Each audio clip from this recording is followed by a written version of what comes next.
Kautilya School of Public Policy. Very happy to be here attending the third graduation ceremony. In fact, like Pratik has said, Bharat has mentioned, the association goes a long way.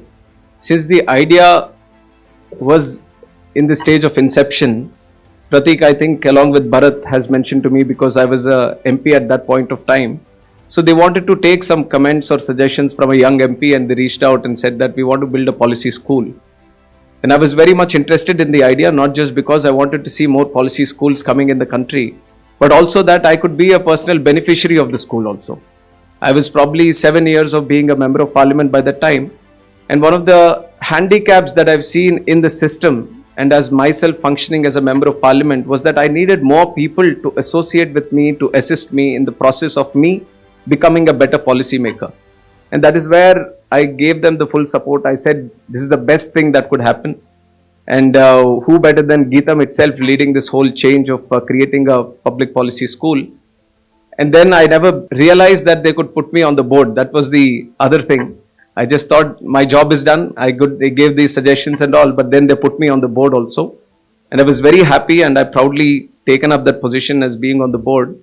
And from that being on the board and going through creating this university step by step, block by block, idea by idea, student by student, and to be here today, creating the best minds in the country and pushing them into the field of public policy, I think this journey, even though it is a very short one, has a lot of meaning to it. So me being here, it's not just as a chief guest, but as a family, as a person who have truly believed in this idea of having a public policy school. So once again, I would like to thank the whole management, everyone on the dais to have me here as the chief guest first of all. So, and right from the Dean, Syed Akbaruddin ji, founder, president, my brother Shri Bharat, and also member of parliament from Visakhapatnam, and co-founder Pratik Kanwal, board members, faculty members, the proud parents, and the graduating students. A very good evening to each and every one of you. And let me start by offering my tributes to MVVS Murthy Garu, who has planted the seed for Geetam educational institution, and the fact that he has been a stalwart as a policy maker, as a politician, and also as an educationalist, and the seed with which he started, and to see it grow such multifolds in multiple cities and becoming one of the biggest institution in the south of India. And I sincerely pay my tributes to him for having that idea of providing good quality education to each and every one. And then I commend Sri Bharat also for taking that idea forward at a young age. Like I've come in into politics at a very young age. In fact, the 24 years I was destined to come into politics, destined because it was never my full-fledged idea, or it was never my plan to come into politics. It was at that age that I lost my father, who was a stalwart in politics. And it was kind of a situation was created where I was destined to move into politics. And since then, it has been a multiple layered struggle. And I could very well see sometimes myself, see Bharat going through that struggle sometimes of at a young age, trying to lead an institution from the front and trying to stay true to the ideals and the principles and the values with which his grandfather has created this institution. I truly commend him for creating and taking forward this wonderful institution through this meeting. And also Syed Akbaruddin ji. And in fact, I've met him for the first time, I don't know if he remembers or not, in 2017 as a member of parliament. I was in the delegation which went to the United Nations, and he was the permanent representative at the United Nations at that point of time. And I was very happy and proud to see him there. First thing was that he was from Hyderabad. That's how he introduced. He asked, when I introduced myself, he's like, where are you from? So I said, Andhra Pradesh, Rammohan Naidu's party. And then he was like, oh, he was so happy to see me. And he, in fact, shared that he was from Hyderabad. So I was feeling very happy about it. And more than that, the confidence with which he moved around, with which he spoke to the other dignitaries, the excellencies and all, it inspired me a lot at that point of time.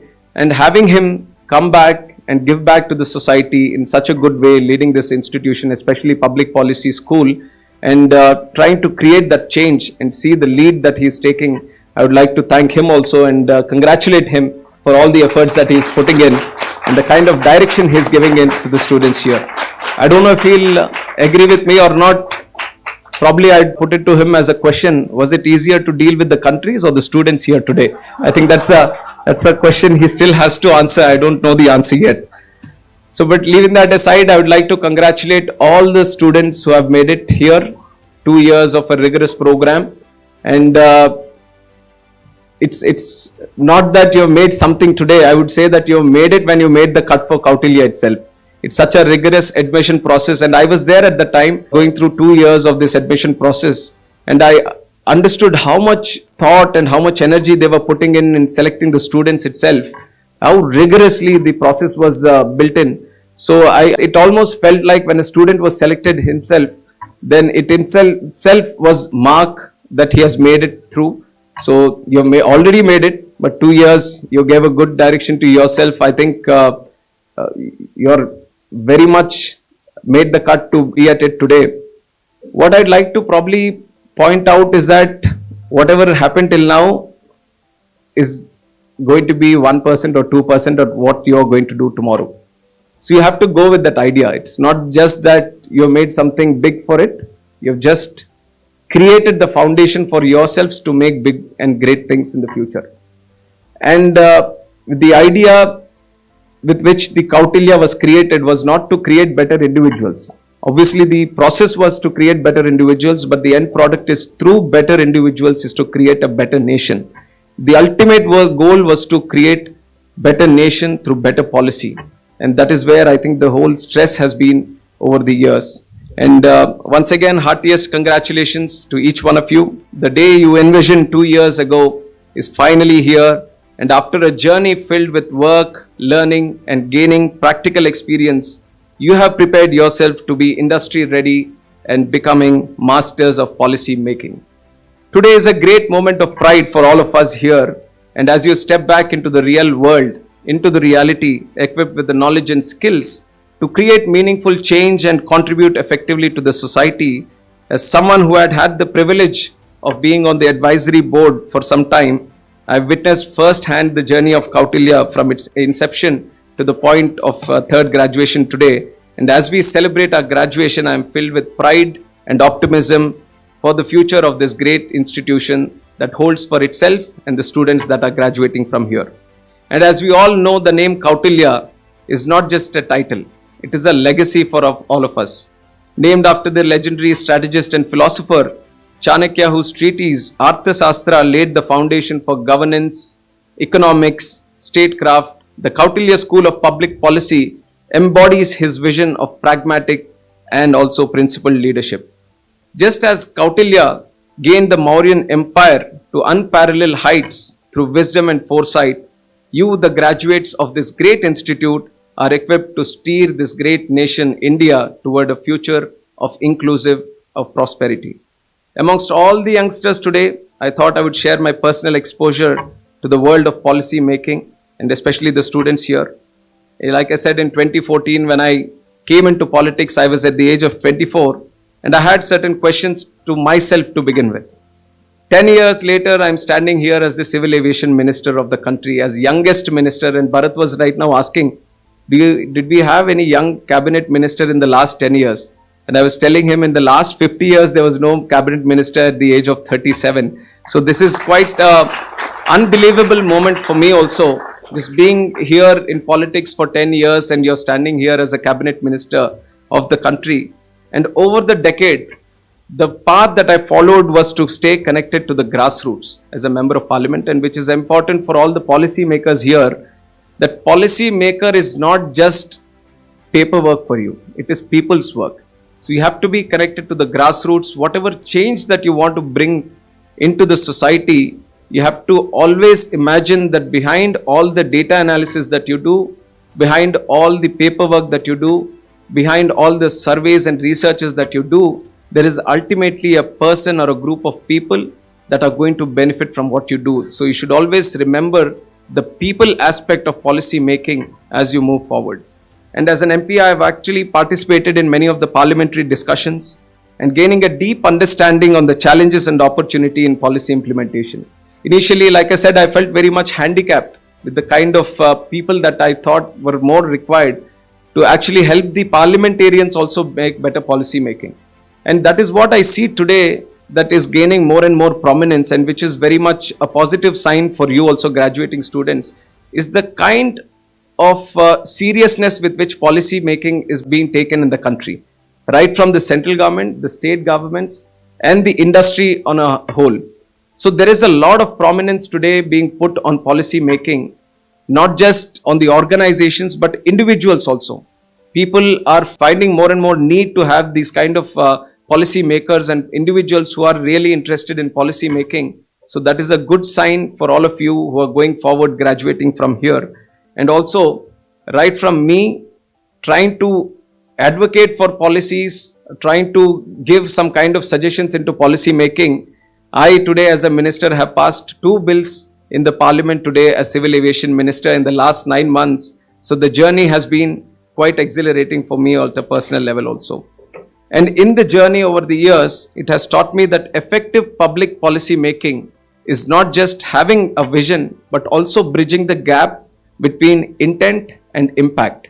So it is not only with the intent that you move forward, but you have to see how much impact it is going to be creating at the ground level, just to the people that you are trying to target.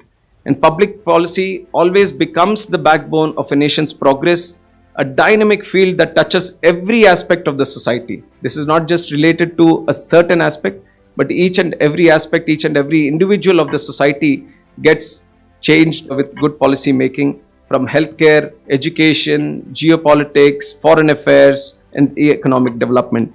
And as masters of public policy, you are equipped to address various challenges that we as a society collectively face. The scope of public policy is vast, and your role is to transform ideas into actionable strategies that shape our country's future. And as public policy makers, as you move forward, it is very important that you also understand the country at the large. And that is where I think Bharat's point, what he has mentioned, is very, very important. When you're talking about the country, you have to remember that with a vast country, you're actually exposed to vast, diverse opinions also. And as a policy maker, it is very important on how do you combine all of these different ideas and come out with the best policies. It is not that there is only one best thing out of all the suggestions you get, but there is a bit of each of the suggestions that you get, and through that you have to create the better policy. So how do you accommodate all these opinions? How do you respect the different diverse opinions that come your way? And how do you integrate each and every one so that you don't leave anyone behind, but have an inclusive approach of combining everything and coming out with the best policy? I think that is going to be a challenge when the reality check is going to hit you when you move into the society tomorrow after coming out of the institution. In the institution, you have had all the guidelines, everything is scheduled for you. What time you have to go to the class, which class is going to be taught to you, what time you're going to have a break, what time for lunch. But tomorrow it is you have to decide on what you are going to do. So that is something, it's going to be a challenging affair. The world is not as easy, as pretty as it looks like. There are going to be many challenges coming your way. But remember one thing, that when you find it challenging, you always have to motivate yourself and tell yourself that you're going down the right path. It is only when it becomes tough that when the going gets tough, the tough get going. That's something that you always have to remember. It is something that I was always kept in mind. In my journey in the last 10 years, things have not been smooth. In 2014, I won with a majority of 1,27,000. And in 2019, when I went for elections, I merely made it with 6,000 majority.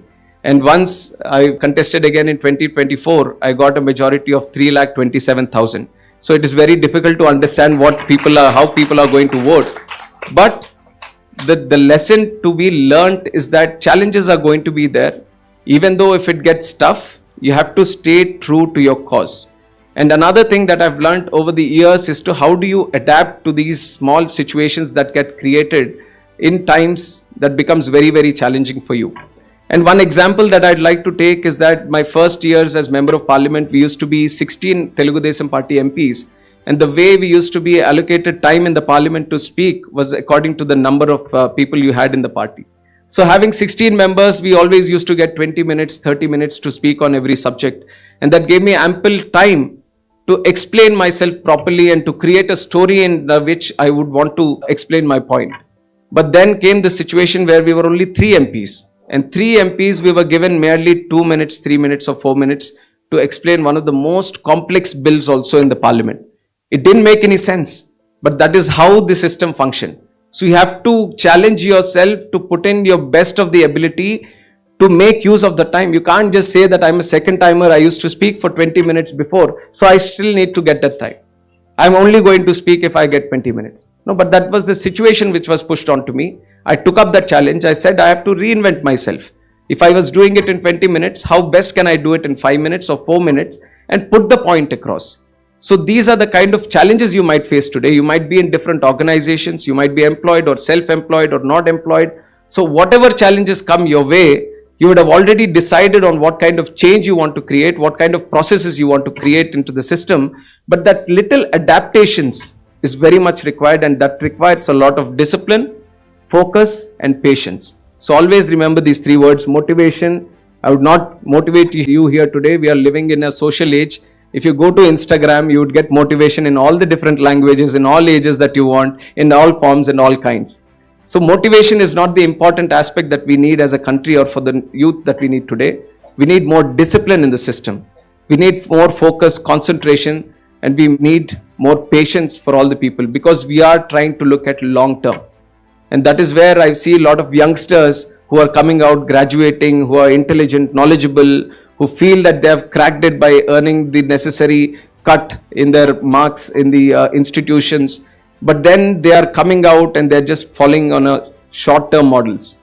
Whatever you do, always remember this is a long-term game. It's not 1 year, 2 years, but 30, 40 years down the road. And you have to have that focus of following a long-term goal. And that is very, very important for all of you here today. And being the Civil Aviation Minister, I can also share that this is one of the most exciting departments here in the country today. I was not so excited when I was given the ministry, to be honest. I was 10 years as a minister, and the least visited ministry for me was the Civil Aviation Ministry. So when I was given the ministry, I was like, what happens in Civil Aviation Ministry? But then 9 months into the ministry, I can't think of being minister for any other ministry. I feel that this is the best ministry that anyone could lead, because the kind of energy this civil aviation is generating across the globe and in the country also. And the number of airports in the last 10 years itself, from 74 to staggering 159 till the morning. After Amaravati happened, it is 160 now in the evening today. So we have created 160 airports in the country. And look at how progressively this aviation sector is growing up to 10 to 12% CAGR every year. So there is a lot of scope for growth. I'm just saying all this because some of the individuals that are here today, I want to divert you into civil aviation. I want more and more people, youngsters, especially Geetham people, to come into civil aviation, because in my ministry, the biggest thing that we can do is policy making. We are the regulator here today. So we need more and more youngsters coming into this field. And I can proudly say that I have one Geetham working as a young fellowship in my ministry also. And definitely I'd be looking into for a few more people in the future itself. But if you are looking at some good, enthusiastic, energetic industry, I think civil aviation is one aspect. There is a lot of growth happening right from airports, airlines, and other stakeholders, and different kinds of potential this aviation has. I think you can have very prospective career in that. And I would also work with the Kautilya institution to ensure that if you are interested in this area, then I could link up with the right people so that you can have a career moving forward. But I would also saying that it's not about immediately just finding a job or just sitting in a position where you feel comfortable with. Again, I would like to highlight what Bharat has said, that challenge yourself. You have to continuously challenge yourself, and you have to stir the waters. Just don't wait for the waters to be calm. You have to stir the waters, and you have to see what is going to come out of it. You all have exceptional talent. The only thing is you have to believe in the talent, and you have to move forward believing in that talent. So I would say that don't go the easy path. Take the road which is very tough, which is when find it to be more exciting, and you'll find it that it is more enriching to you down the way also. So try to be a job giver. I've always seen that earlier the governments and all, they were focusing more on creating policies for startups. But now I'm seeing a good change there. It's not anymore like policy for startups, but there are startups for policies also today. So that is where I think there is an opportunity for you to lead an idea also. Not just to lead a career through a job or something, but you have to lead an idea which is going to give a big change, show a big change in the society. And how you're going to do it is not just trying to better yourself, but by the actions that you do, how can you do better for other people? So that is again the attitude and the mindset that you have to generate when you are in public policy making. At the core, you have to keep public in the mind, and then you have to move forward. And these are some important aspects that I have learned in my career and in the last 10 years, and I still feel that I'm still learning. It's not that now that I've made chief guest and put on these red robes. In fact, I was feeling a lot of pressure considering the previous chief guests that Kautilya has brought in. One of them is my guru himself, Nara Chandrababu Naidu garu, who has come. And I was feeling so proud of the words that he has said at the time. It in fact inspires me. I'm still a youngster today trying to learn things in politics. But I'm sharing some of the aspects, how the public policy is shaping up in the country. And being in Delhi, where it is the most active region for public policy making, I see that in the last 10 years itself, there has been stupendous growth. There has been a lot of buzz around public policy making. Each and every minister, each and every ministry, and the government itself are moving into having more and more individuals being associated with public policy. And one good thing, in fact, I've been engaging with the Honorable Prime Minister Narendra Modi ji also on multiple occasions. And one interesting thing that he points out is that when we try to create policies, one common way of doing it is that we try to go in for all these international organizations, just believing that they are going to be the best. But he believes that the talent has to be nurtured within the country itself. And there are these great minds, great associations in the country. And he encourages the ministry to pull up those kind of institutions, those individuals, and attach them to the ministry. I felt that that was a great initiative and a great thought, a great observing factor also. Don't depend on these high-flying names which have made the names at multinational levels and across the countries, but try to find those institutions which are connected to the grassroots, which are continuously working with the people in the country itself. So that is, I feel, I'm just sharing with you so that you feel confident that this is an area which is going to open up in the future. The focus of the government is to find more and more people within the country itself who are more connected to the ground level. So definitely there are a lot of opportunities for you which are going to wait forward. And this whole 2 years that you have spent in Kautilya is going to lead you in a proper way. I truly believe in that. And while the classrooms were being built, we were here seeing the classrooms along with Dilip ji, Roy ji, everyone. And we had the opportunity to see. I'm sharing this because I know how much thought has been put in each and every aspect of what you have gone through in the 2 years. And the kind of vision with which they have created this institution. It was always not to create an institution of national standards, but of global standards. And it was a time during COVID where we were not even able to meet physically also with each other as board members. We were all sitting in front of screens and trying to discuss the idea of Kautilya, how it is going to come up, who is going to be there, how the faculty is going to be, what are we going to do with the students, how long is the career program. So all these ideas we were sitting in front of screens and thoroughly discussing. And I would say that because of the intentions of each of the member that has been there, especially led by Mr. Sri Bharat, the intentions were so true and so real that we are seeing what we have envisioned at that day is becoming reality today. So it's very happy to be here, back here, a long way to go for all of you. I'm very proud that you have made it here today. But I'm just giving a reality check to all of you that it's not going to be as easy as waking up in the morning and going to class and hearing the best from all the people that have come from different institutions across the world. But that is how it is. You have to learn it as fast as you can.